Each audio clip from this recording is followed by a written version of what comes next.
एक बार एक कॉलेज में चार दोस्त पढ़ते थे। चारों एक ही क्लास में थे, इसलिए इनके बीच की दोस्ती काफी गहरी थी। एक दिन कॉलेज में अनाउंसमेंट की गई कि कुछ दिन बाद आपका एग्जाम लिया जाएगा। लेकिन ये बात चारों दोस्त भूल गए और एग्जाम की एक रात पहले ये चारों दोस्त पार्टी करने के लिए बाहर चले गए। अगले दिन जब चारों दोस्त कॉलेज गए तो उन्होंने देखा कि एग्जाम का टाइम ही खत्म हो चुका है।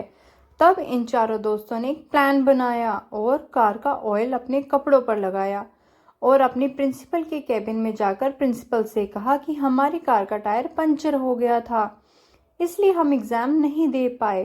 प्रिंसिपल ने कहा ठीक है, तुम कल कॉलेज आ जाना, तुम्हारा एग्जाम ले लिया जाएगा। चारों दोस्त खुश होकर वहां से निकल गए और ये सोचने लगे कि आज तो हम बच गए।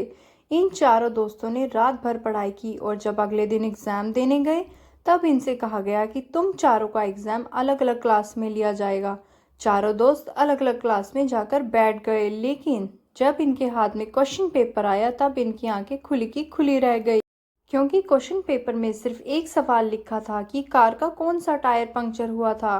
चारों दोस्त हैरान हो गए, तब उनको अपनी गलती का एहसास हुआ। तो दोस्तों, इस कहानी से हमने क्या सीखा कि हमें कभी झूठ नहीं बोलना चाहिए, क्योंकि अगर आप जिसे झूठ बोल रहे हो और उसको आपके झूठ के बारे में पता है तो आप सिर्फ उसकी नज़रों में ही नहीं बल्कि अपनी नज़रों में भी बुरे और छोटे बन जाओगे।